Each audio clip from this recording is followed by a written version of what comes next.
Everyone, and welcome to today's webinar titled Frontier and Laggard Firms, Will There Be Significant Changes to the Distribution of Productivity Post-COVID-19? The webinar is organized by the Productivity Insights Network, which was established in January 2018 and is funded by the Economic and Social Research Council. As many of you are aware, PIN is a network of social science researchers, and our main goal as a network is to advance the current debate on productivity, both in theory and practice. My name is Vanya Sena. I'm based at University of Sheffield, and I will be your moderator for the session. I'm pleased to introduce today's speakers, Professor Richard Harris from Durham University and Professor Phil McCann from the University of Sheffield. Richard is a co-investigator of the Productivity Insights Network. He's a professor of economics and the deputy executive dean at Durham University Business School. Before joining University of Durham, Richard was the Alec Cairncross Professor of Applied Economics and Director of the Centre for Public Policy for Regions at Glasgow University. He worked previously at the University of Newcastle upon Tyne and Portsmouth in the UK and Waikato in New Zealand. Our second speaker is Professor Phil McCann, the Director of the Productivity Insights Network. Phil is Professor of Urban and Regional Economics at University of Sheffield, and is also the Honorary Professor of Economic Geography on the Faculty of Spatial Sciences at University of Groningen in the Netherlands. Before I hand over to Richard and Phil, I have a few housekeeping items to cover about this presentation. First of all, today's webinar will be available on demand after the live session. Second, we'd love to hear from you during today's presentation. If you have a question for our speakers, feel free to send it through the chat function. We will be answering questions at the end of the session. However, if we don't get to your question during today's webinar, we will be sure to follow up afterwards. At last, we would like to encourage you to share today's webinar with your social networks. So, without any further ado, I'd like to kick things off by welcoming our first speaker. And Richard, it's over to you. Thank you, Vanya. So I can just share my screen.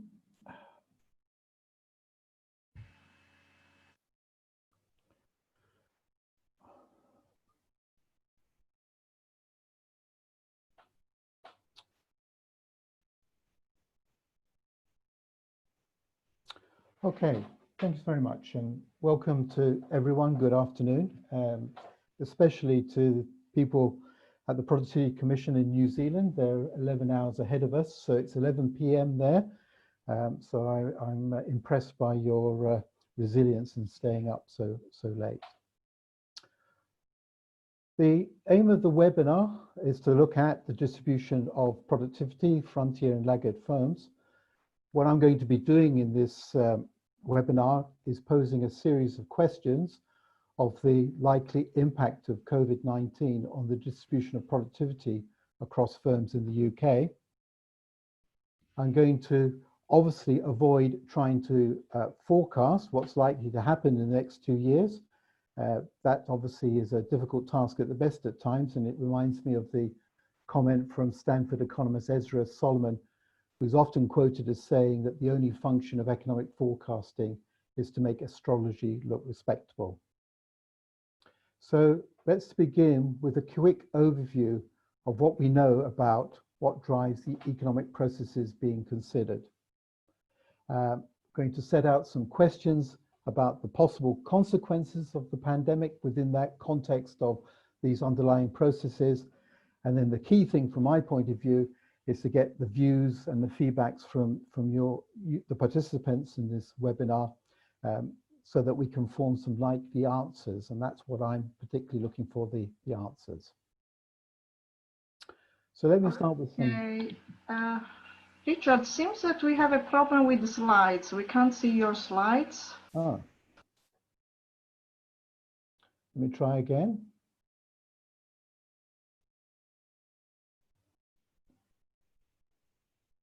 Can you see the slides now? I can see our speakers. Okay, let me try again then.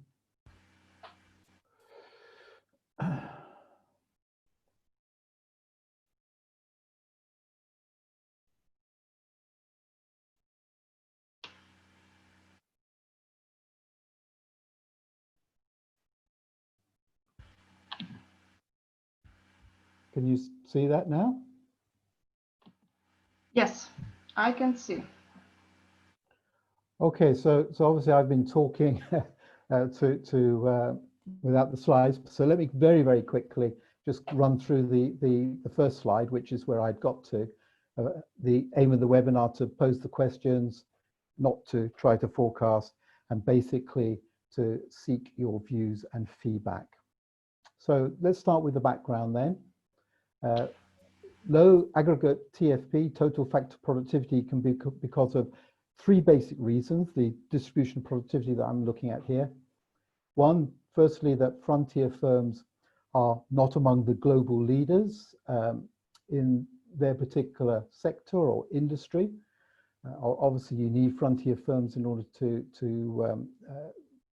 push forward aggregate TFP. The second reason is is because of a lack of diffusion of technology from national and international global firms. Those are the best practice frontier to non-frontier firms. So a lack of diffusion is going to lower aggregate TFP.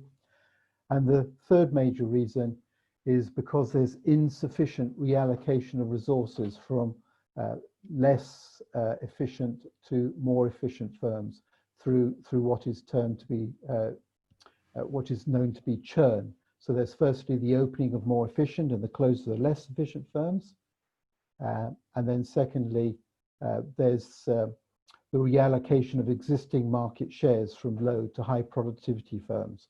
So that's in addition to the opening and closure. So both churn and this external reallocation of resources are commonly referred to as creative destruction after the work of Joseph Schumpeter.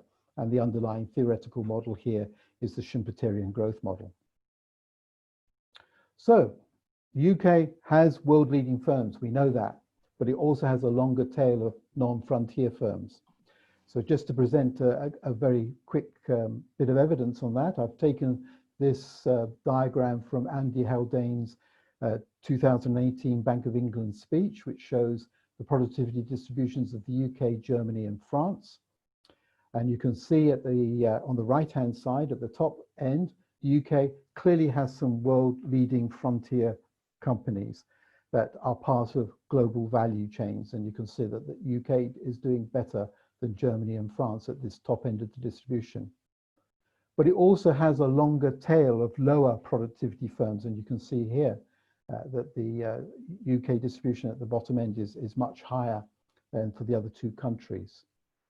And this could be because of a lack of diffusion of best practice technology. I know that's the view that Andy Haldane has put forward. Lack of transmission of best practice from the frontier to the non-frontier firms. So let's talk a little bit about global value chains and these frontier firms to establish their relationship with productivity. Well, we know that global value chain, they dominate world trade, at the forefront of introducing new technology.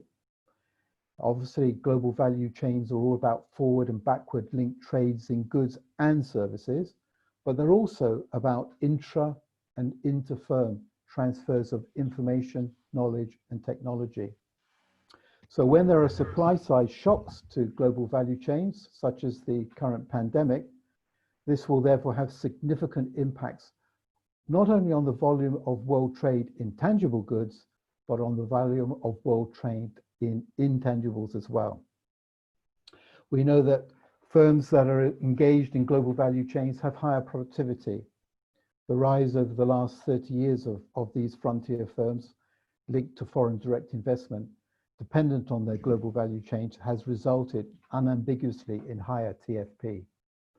That's in part because these companies involved in the GVCs, they match with the right suppliers, they seek complementarity in the production process, and the bottom line here is that domestic intermediate goods and services are not close substitutes for the goods that are imported.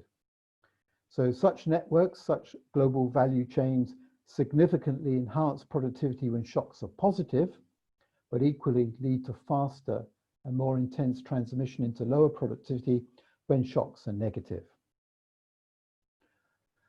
So what can we ask? What questions are relevant to the impact of COVID-19 on these frontier firms? Well, will there be further deglobalization and associated potential reshoring? And will this affect the innovation, the overall efficiency of these frontier firms through things like a longer-term trend to restricting world trade and the movement of people, government encouraging such companies to reshore activities to make supply chains shorter and nearer to customers?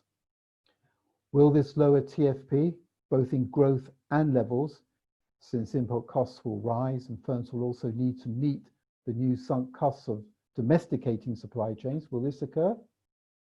Now, countering those three negative bullet points is the idea that improvements in technology, digital technology, robotics, automation, they may in fact increase the resilience of supply chains. They may lower the barriers to reshoring, but these new technologies are potentially disruptive, especially when they're associated with robotics and automation. And there's also evidence out there that shows that substitution between automation and offshoring is not straightforward.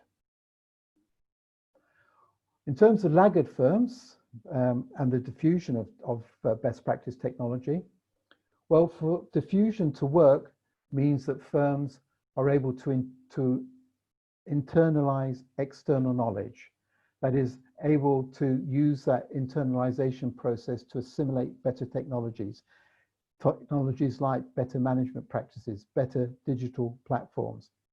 In other words, for firms to be able to do this, for them to be able to benefit from best practice, they've got to have sufficient absorptive capacity. And what will be the implications of the known further curtailment in investment?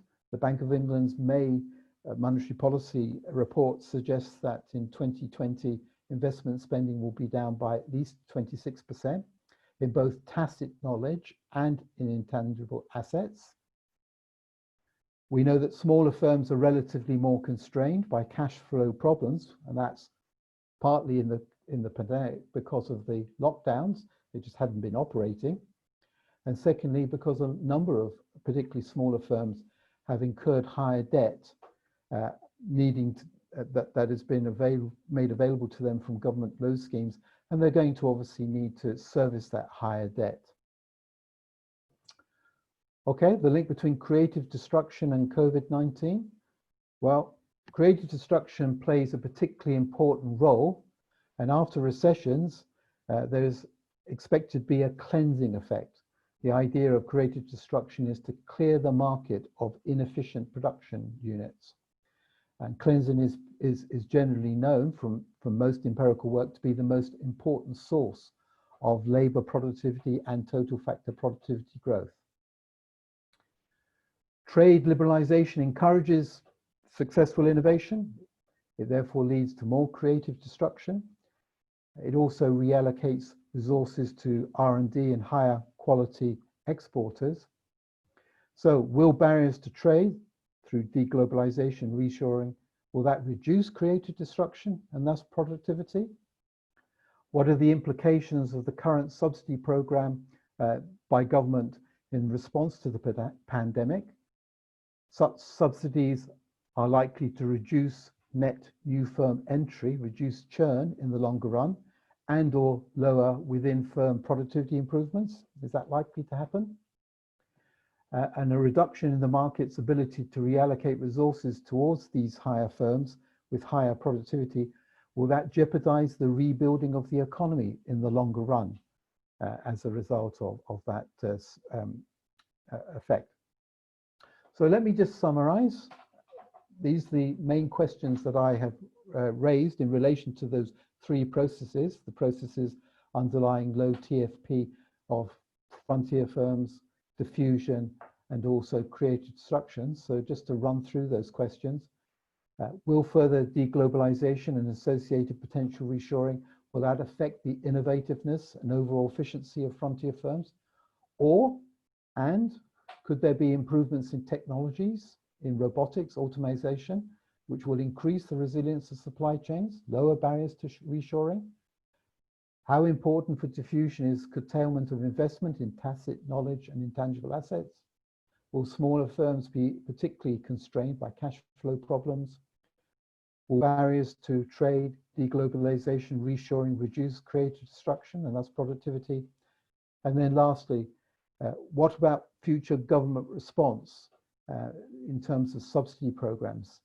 Is that going to reduce the market's ability to reallocate resources towards those firms with higher productivity and therefore jeopardize the long run growth of the economy? Okay, so I'm going to stop at that point and hopefully those questions will be part of the debate that we'll have later on. Thank you. Thank you very much, Richard. I have one question from Stuart Thompson asking about global value chains and total factor productivity.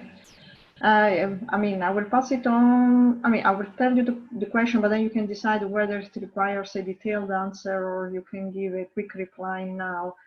The Stuarts ask, is there strong evidence that the global value chains enhance total factor productivity rather than showing that higher TFP firms are more likely to be involved in the global value chains?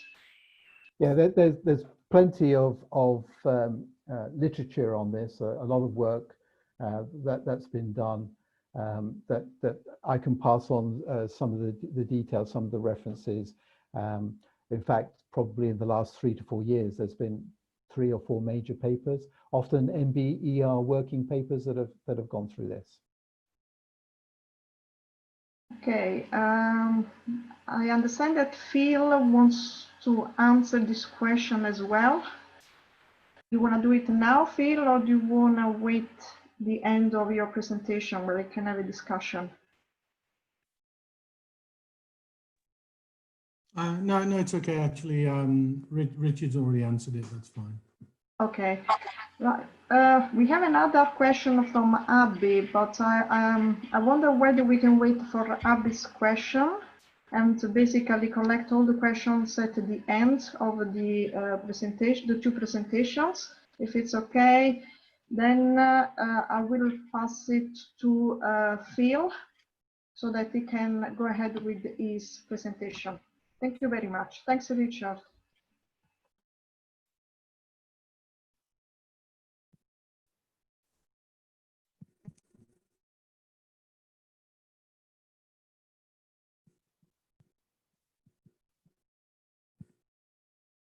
Okay.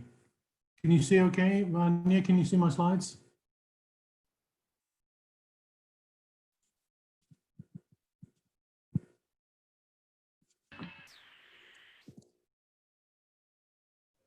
Yeah, I can see them okay. Yeah, we can see them. Okay. There was just a blip in the internet then. Anyway, I'm fine. Okay, so following on from the various points that Richard has raised, obviously the situation we're in is unprecedented and things are moving very fast. So we're trying to work out what the likely implications are, at least the mechanisms to better understand what the potential mechanisms might be. And in some cases, there are different mechanisms pointing in different directions, as Richard has mentioned. So in terms of the kind of relationship between frontier and behind the frontier firms, leaders and laggards, as people sometimes call them, one of the issues, as Richard has raised, is this notion of the long tail in the UK case. And all countries have a long tail of low productivity firms. They tend to be very small in general, but the long tail seems to be longer in the UK. So the question is, does the coronavirus shock have any implications for this? Well, there is a discussion which is out there and which is live, as many of you will be familiar with. The long tail argument that Andy Haldane posed, this is not just his argument, he was also referring to different people. But he's the person who's clearly articulated this weakness in the UK economy. And the work from the Centre for Cities, also connected with some of the work from the National Institute, also showed that in the post-crisis era, so the previous crisis a decade ago, the 2008 crisis, a particular feature of the UK there didn't seem to be a shock relating to the low productivity firms. It seemed to be particularly adverse on the more productive firms, but in the non-core regions of the UK. And it seems to provide some of the explanation why the UK went so strongly from a sort of quasi-convergence type of experience pre-crisis, where the parts of the country, the Manchesters, the Liverpools, the Leeds, were growing very quickly in the pre-crisis era. Suddenly we had this tremendous experience of divergence that people are obviously very well aware of. And this idea that it was the more productive firms, and particularly those closer to the frontiers, but outside of the core of the UK economy, being the London and its hinterland area, that seems to have gone into reverse. So this debate between the long tail and the wrong tail is quite complicated. If we think in terms of the issues around convergence, and I'm focusing here obviously on kind of regional convergence. Before the previous crisis, there were numerous papers on convergence. Of course, there was the famous Barrow, Sally and Martin work on convergence, lots of papers on convergence clubs and these types of things. Well, it brings us back to the current levelling up debates. Levelling up within sectors, levelling up between sectors, levelling up within regions, between regions, and so on. That's the context that we might have to think about these things. So if you think about some of these key features of the current crisis that Richard has referred to, the shocks to global value chains, collapse in international demand, on the supply side shocks in terms of GVCs. Also, there's very marked structural and sectoral shocks. We know that specific challenges around things like aspects of hospitality, tourism, the automotive industry, certain types of high street retail. And also on the skills side and the education side, there's huge shocks to the graduate market for this year's graduates, as well as high school leavers. So these are the kind of the big shocks that we see at the sectoral level. One of the things that we also know which is happening is that we're getting, excuse me, sorry about that, is that we're having much bigger government fiscal deficits and debts. That's across the board. Pretty much all OECD countries are facing this, and also greater, in some sense, ownership of key parts of the economy. Now, that's only temporary in some aspects. The lockdown measures protecting people's incomes in the short term and so on. But still, the positioning and the structure of the economy will have been changed by the shock. There's no question. So there's increased power and role of national government. But the speed of retrenchment of how are these, the enormous expenditure of government, how is this going to be paid back over what period? How are we going to do this? Is by taxation, by public sector cutbacks? What is it going to be? Also is contingent on the willingness of markets to lend to government. And this is something which is basically unknown at present because there's no real precedent for this situation. So if I go back to this issue, in those kind of contextual factors which are critical, go back to the issue about the spread effects, this kind of leading and laggard, diffusion effects as Richard referred to. Andy Haldane referred to the UK economy as an economy which is a hub with no spokes. And the examples he was given in terms of R&D were very good at R, but were poor at D, meaning development, but also he was also talking about dissemination and diffusion. And these are kind of knowledge issues. How does knowledge spread and operate through the economy, and how does that influence how the market works in different parts of the economy? And here the analysis of Haskell and Westlake, I think, is very, very succinct. This notion of 4 S's: sunk costs, knowledge-related investments face sunk costs. They're also scalable. But the important point in terms of this discussion here is also the question of synergies and spillovers. So the way I tend to think about it is using their 4S's model. I tend to think about the sunk costs and the scalable dimensions as leading to kind of concentration in sectors, in firms, and also in locations, whereas the synergies and the spillovers tend to lead to much more diffusion and convergence type processes.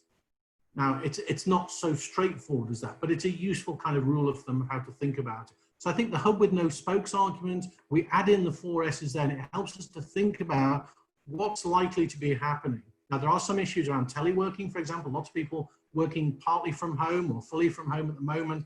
Is that going to change how people's function, how businesses work, where companies put different kinds of people? Also, things like finance, for example. Some people are saying it's going to make banking easier. It's going to spread capital and credit. On the other hand, there's also evidence that it's doing the opposite, that people are shifting more to algorithmic type decisions rather than any relationship banking decisions. So in terms of venture capital, it's actually making rejections quicker. So there's lots of stuff which is up there. The way I think about it is try and think about this process. We've gone from the ordinary to an extraordinary situation, which is the emergency situation, and then we're moving on back, hopefully, to some sort of quasi-normal, although it won't be the same as it was previously, we know that. We don't know what the scale of the recovery is, and we don't know what the shape of it is, and there's been all these different configurations put forward, and the reason for that is investors' expectations are very, very weakly grounded. There are fears of another pandemic. We don't know the nature of the recovery. Some people are very optimistic, other people are very pessimistic. There's all these different scenarios, but we do know that the scale of scarring basically depends on the amount of time it's going to develop to develop and roll out a vaccine globally. There are these various things also Richard mentioned, possibility of increased automation, maybe 3D printing, artificial intelligence, and so on. So they're all things that people are discussing, nearshoring in some sense as well, within the global value chain context. So all of these issues are there.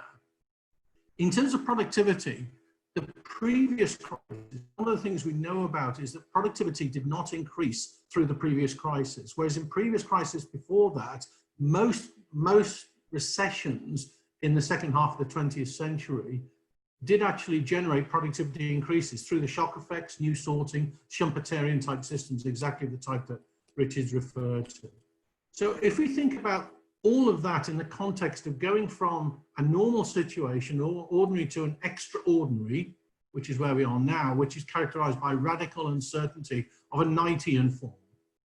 So we were in a world where investors can think in terms of risks, you can allocate probabilities, you can estimate things, to a situation of radical uncertainty where we have very, very weakly grounded expectations that we don't really know the form of anything that's coming down the line. How do we get back to a situation of risk? So from risks to the non-measurable and back to risks. One of the characteristics of that, which also happened in the previous crisis, is that when you get a shock to the system, which is so profound, and of course, all the evidence is saying that this is going to be much bigger than the previous crisis, is that the yield spreads between all asset classes and within asset classes have exploded. So basically the gap between the yields for prime assets, relatively low risk assets versus more risky assets, more risky ventures, that gap has increased dramatically. And my guess is that the implication of that will be massive capital reallocation effects within the global economic system. There's a lot of evidence it's already happening. Companies that were investment grade companies, particularly global blue chip companies, many are now ranked as junk bond companies. There's huge shocks to the asset holding system in terms of the distribution of different types of assets. We know there are some big winners, if you can use the word winners in this context. The 5 big tech companies, along with many biosciences and pharmaceuticals. Probably some hedge funds will come out of this relatively strongly, and quite a significant proportion of the private equity industry. But beyond that, we're looking at a situation where, partly because of the shocks to the system, and also because of government intervention, is likely to move towards a greater concentration and monopoly positions. Within that, it's this explosion of risk premia related to more and less risky activities, which I think is going to be the medium and long-term legacy of this crisis. What does that mean? I think here there are two sectors which are the most, if you like, in the eye of the storm. One is the SME sector. SMEs find it harder to get credit than bigger companies. And ironically, we know from the data, the more innovative you are as an SME, the harder it is for you to get credit of any form. It's easier to get credit if you're a hairdresser than if you're a new nanotech venture, because the difficulty of understanding what you're doing and the greater risks involved. And there's a lot of data on this now and how this played out post the previous crisis. My guess is that these shock effects, SMEs are being shocked from the bottom because of the general clawback of capital, withdrawal of credit on so many aspects of the economy, and also the restructuring of asset portfolios, because many companies that previously were blue chip and had de jure open-ended credit lines from banks, but de facto never used them. They'd always go by the money markets. Those companies now are going to banks and asking for credit. So there'll be huge reallocation effects within the system. I think it will weaken the local entrepreneurship drivers of the innovation economy, because precisely those, if you like to say, the vital 6% type companies that we talk about, those will be the ones who are the most affected by these issues. The other aspect of this is the real estate markets. The closure and suspension of real estate investment trusts, because simply the inability to value so many development projects suddenly, the withdrawal of funding in so many cases will lead to the closure or suspension or postponement of many of these. And these are critical for the redevelopment of weaker parts of the country, particularly cities, the redevelopment and redesign of the cities for new business ventures, new commercial activities. My guess is there'll be a big shift towards land banking. In fact, there's been a lot of evidence in the Financial Times in the last few weeks of this, in basically increased holdout positions of developers, and also tremendous withdrawal in terms of a lot of commercial investment in real estate markets. So two of the key elements that we need to drive the weaker parts of the UK, which are the local SMEs, which are innovative and entrepreneurial, and the real estate markets in those places. And of course, they're very closely connected, because real estate is what most SMEs use as their basic collateral to get finance. Those two things, I think, will be extremely vulnerable in the new context. And the yield curve between the weaker and stronger type activities will become steeper between activities, between sectors, and my guess is it will particularly be the case between places. We saw this in the previous recession, and this is one of the reasons why we suddenly went from a context of convergence to one of rapid divergence. And my guess is that all things are pointing in this direction. So the widening of the risk spreads, that tends to point towards interregional divergence. Greater concentration of monopolies positions tends to favor divergence. Greater government centralization is also generally associated with greater divergence. And there are all these resilience-related things. Richard used the word resilience. There are many resilience-related issues: the ability to telework, different levels of human capital, different types of activities and jobs, connectivity. All of these are very differentiated across space and across sectors and across firm types. And so, you know, investors' positions are shifting and their perceptions are shifting very, very quickly. So my guess is that any kind of leveling up type process will be sent into reverse. That would be my clear view. There will be some reduction of commuting. We know that, more teleworking. That may actually widen, I think Tony Venables was making this point recently, that may actually widen the hinterland of the prosperous cities. If people don't have to go into London every day, they can go once or twice a day. That may actually widen the hinterland of the prosperous places. But what will it do for the weaker places? Probably nothing. High street retail shocks are going to be very, very serious, and particularly in the weaker places, which have been struggling to maintain any kind of local high street presence as it is. There will be big shocks to the built environment. We know that. How do we design places which are going to be ideal for entrepreneurial startups? There's a public policy issue in here that we need to think about. And my guess is a lot of this development goals around sustainable development, Paris Agreement targets, probably will be pushed onto the back burner for a while. I know a lot of people are very optimistic, saying this is the time to build back better. I agree entirely. But de facto, is that what countries will do in general? Well, the United Nations is worried that the opposite will happen. In terms of the leveling up challenge, the COVID-19 and Brexit are both pointing in the same direction: greater inequalities So if you think about, this devolution challenge that we're talking about at the moment so often in the public press and political economy, scale matters. You have to do things and you have to do things big. At the moment, we have a very small and fragmented and ad hoc ways of institutionalizing and thinking about these things. We need to think a lot more also about the fiscal stabilizers. If we're going to go to more devolved governance in the UK, the interregional fiscal stabilizers are going to be much more important and more complicated to think about because of the capital shocks. Just saying devolving taxes to localities is not an answer.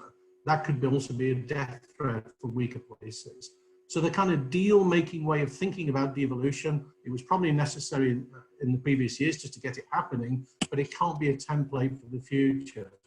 And I think a lot of these things, local industrial strategies, the role of LEPs, have to be thought about. I mean, how are we going to support the weaker, in the weaker parts of the country particularly, how are we going to support the kind of entrepreneurial activities? How are we going to help companies to get into the newly restructuring global value chains? How all these things are going to happen? I think it's going to require us to think a great deal more about these things than we've ever done before. So I think I'll stop there. Thank you very much.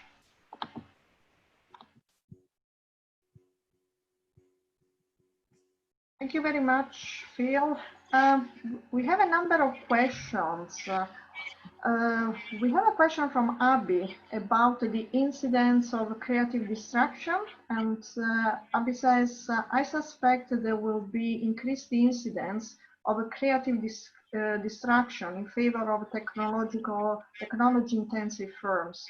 This will have an impact on long-term employment growth, or rather might lead to more unemployment. What is your view on this? I suspect this is for Richard.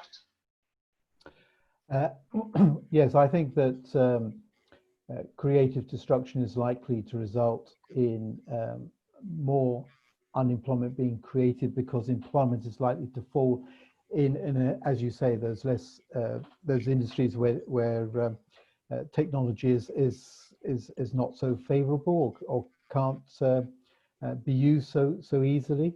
That tends to be the outcome anyway. That there's in creative destruction, there's an attempt to cleanse out the least inefficient firms. So yes, I'm happy to agree with that point. Okay, we have a couple of questions for Phil, and we have one from one from Sarah. Yes. Can you expand on no real logic to design, referring to labs and local industrial strategies, please? Yes, so sorry, I'm just checking I'm not muted. Can you hear me okay? Yes, we can. Okay, thank you for your question, Sarah.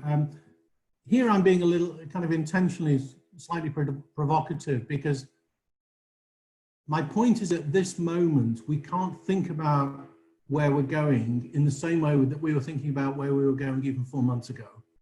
The scale, the nature and the scale of the changes is so profound that we have to think in a very structured manner about how we move forward. So my point about the LEPs are with us, and some of the LEPs are doing very well. But when LEPs was set up back in 2010, this is when the new government came in, the coalition government, the RDAs were scrapped and LEPs were introduced. This, I think, was under Eric Pickles at the time.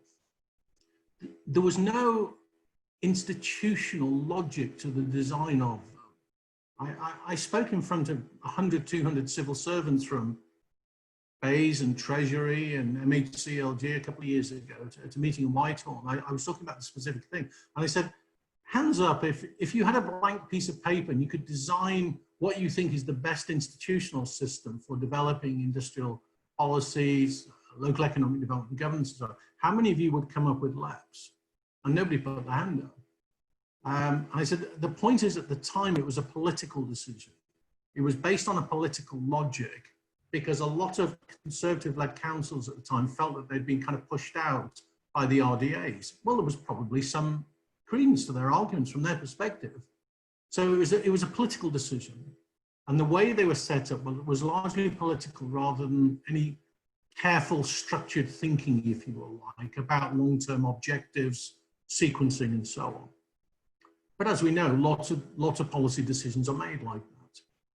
So what we've developed is a system which is very fragmented. And what's important for LEPs is to find a way to develop a system that allows them better in the medium and the long term to cooperate in situations where it's in their mutual interest to do so, to get away from a lot of the ad hoc nature of these things. So if I think about certain places where I know that LEPs are working very, very well, Greater Manchester, for example, you know, they've got a very good setup there. Why have they got a good setup? Well, it's not because they're a LEP, it's because they're Greater Manchester.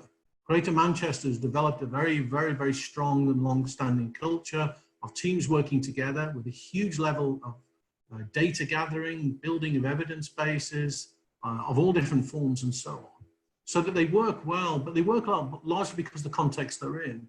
It's much more difficult for LEPs to be successful in places that don't have resources of the same nature. So we need to develop systems to allow LEPs in weaker places to draw on the skills and capabilities and learning from other places. So this idea of policy learning, policy transfer, horizontally across the system is extremely important. I think it's particularly important in the development of local industrial strategies, because what you don't want is kind of copy-paste strategies where everyone's saying the same thing. What you want is things that really are tailored to the local context and done in a way where they're, you know, it's really on a best practice type basis. So that's my point about this. Why do I think that is more important than ever? Because the shocks to the system which are coming down the track, my guess is are going to widen between the leading and the laggards in terms of firms, in terms of industries, and in terms of places. And I cannot see a single argument that points in the opposite direction. There was quite a lot of, I wouldn't say optimistic language, that's not the right word, but in the early stages of the crisis, I heard, you know, people saying, well, the virus is blind to people, blind to places, blind to nationality, blind to all these things. It's going to be the great leveler. I don't think that's the case at all. I think it's the opposite. In fact, Larry Summers said only quite recently that he doesn't think that the coronavirus is going to be the great changer. It's going to be the accelerator of the trends that were already there. And I think that that is correct. So if you think in terms of policy space, I think we have to really think now about how do localities and across sectors, how do we facilitate coordination, horizontal, transverse ways of thinking, putting together policy packages across silos, across sectors, and also across places and jurisdictions and administrations. How do we do that without being told what to do by Whitehall? That's what I think is crucial.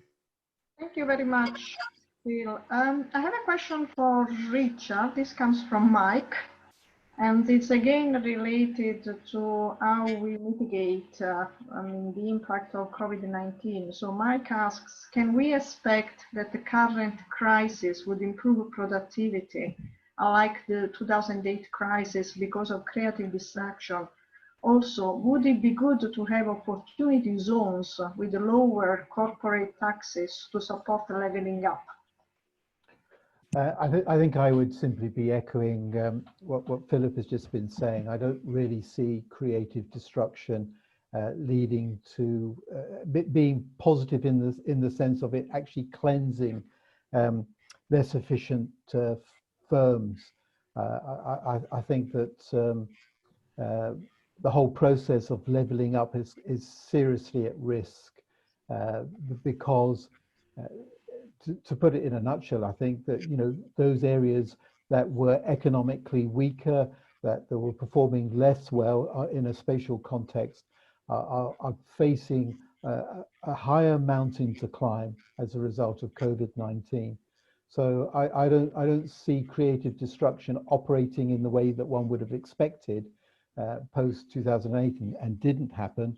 I don't see it happening this time around. Such that there will be a convergence across regions, across cities to city regions. I think we're going to have a greater drift apart of London and the southeast from the rest of the UK. And on the bit about the idea of attempting to help leveling up through taxation. I don't really think that that is going to, at the margin, have a significant impact. I think what you need is firms being able to improve their ability to assimilate best practice technology, to be able to take it on board. And it's that learning process which I think is more likely to result in firms becoming more technologically efficient rather than through changes in the taxation system. Thank you very much, Richard. I think we have another question. This time is for Phil. And strong R and weak D plus weak regional institutions and the likely worsening of regional inequality. Does this boils down to the UK being in a very risky position because it has not generally managed to build a strong regional innovation system? I've allocated to you, Phil, but I mean. No, sure. No, I mean, this is basically what I'm thinking of. If you're thinking in terms of the diffusion and dissemination effects between leading and laggard, firms, sectors, places, clusters, all these different ways of cutting the cake. This is something that we just, in the UK, do not seem to be good at. There are things which the Dutch, the Swiss excel at, but it's not just a small country phenomenon. The Canadians do pretty well in this. The Japanese do well in this. Many large countries, and of course Germany, our near neighbor, does very well across all dimensions here. And I think for me, the leveling up agenda, whatever it is politically or rhetorically, for me, this is the key issue that it has to deal with. That's why I refer to the comments by Andy Haldane, his description, and the Westlake and Haskell way of thinking about it. I think those are the key things. What are the things that facilitate or inhibit diffusion, dissemination of knowledge and best practice? And there, my argument, as you well know, has been very much the notion of place context is critical to understanding this in terms of how knowledge diffuses, and people can act on knowledge as well. That's the other part of this. It's not just the ability to absorb knowledge, it's also the ability to act on knowledge. And here the governance issues in the UK, I think, are critical and are an enormously significant Achilles heel in the way the UK economy works. And my guess is these things are going to get much more serious. So if we're going to think about leveling up across sectors, across firms, across places to try and improve these dissemination, diffusion processes, we also need to provide the levers to do it. And it can't be decentralization, as many people in Whitehall understand it, which is just farming stuff out that's already been decided at the top and then just allocated and sent outwards, which is in effect how the RDAs were set up, at least initially. It can't be that. It has to be a much more fundamental notion of devolution. The difficulty now is that with capital shocks on this scale in the system, devolution done badly can be even worse than the situation we're in, because places could effectively become cut off from each other. This is the Detroit experience in the United States. So I think we need a great deal of care thinking about the fiscal and monetary aspects of devolution. There's a large literature on fiscal federalism, which is very, very useful starting point. We need to think in much more detail, much more carefully about these things, because they will have medium and long run consequences, which are very severe. Thank you very much. There's a cluster of questions about future. So there's a question from Cher that asks, what are the new leadership challenges or opportunities to address some pre-existing productivity conditions in this transformed context? And this is from the viewpoint of a business. So probably, Richard, do you feel that this is something that you would like to address? Okay, so I think this is sort of relating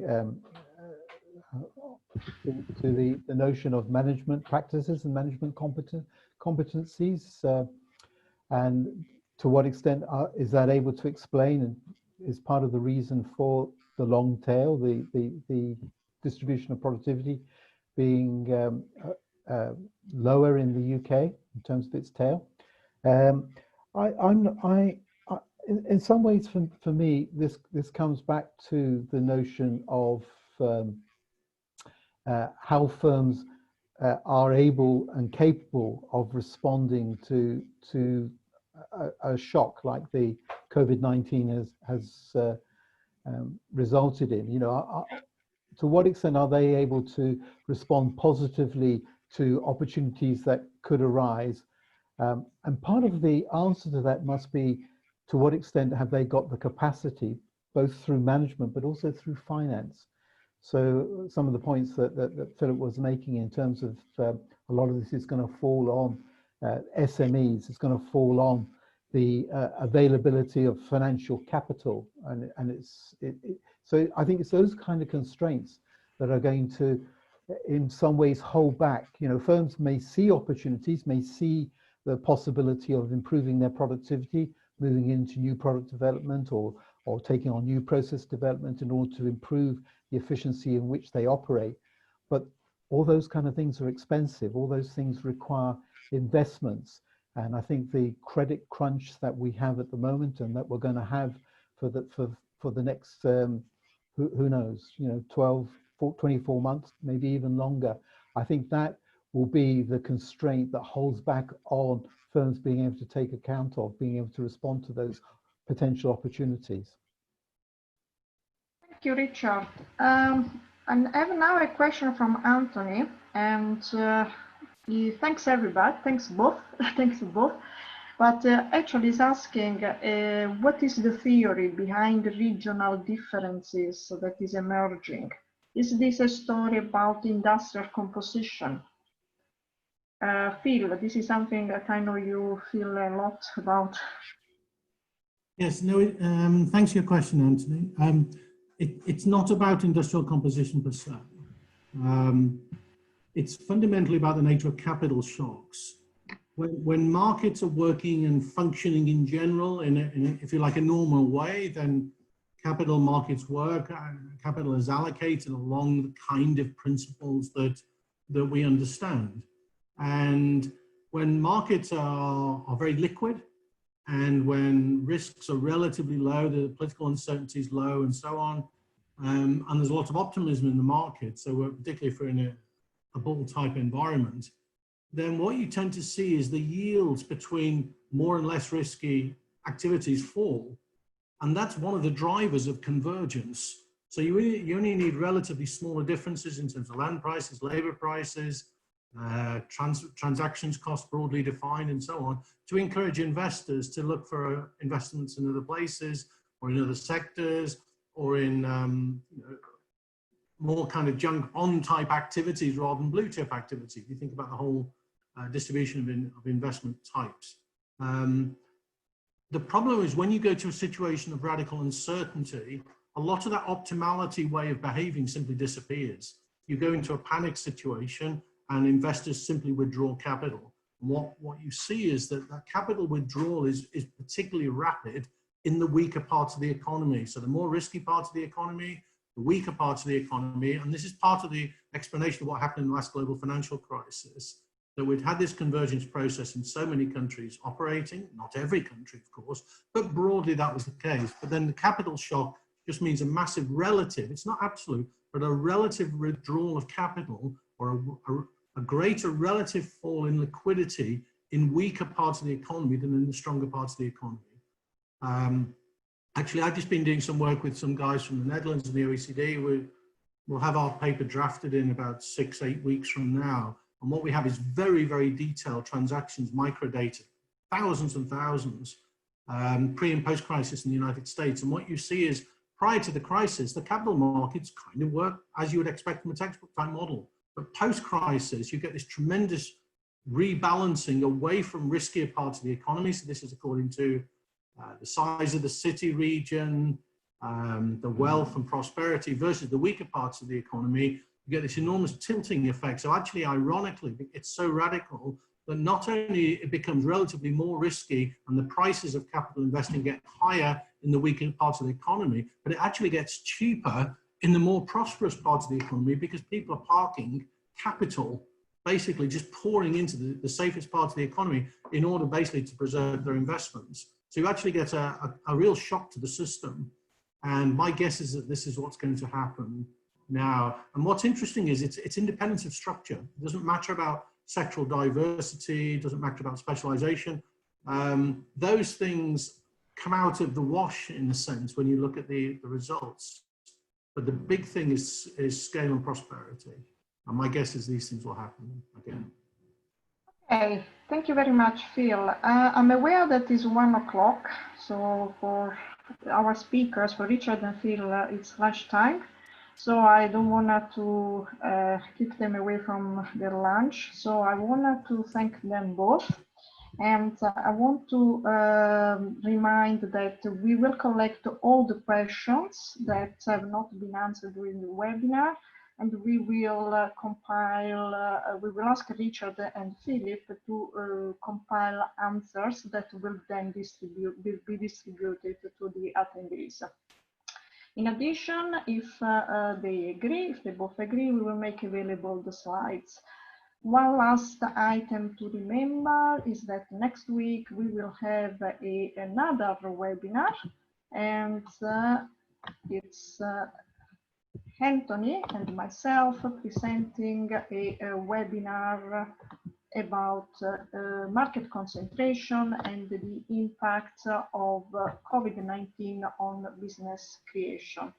And I wanted to thank you all, and it was a pleasure to share this webinar, and see you next week. Okay, thank you, Vanya.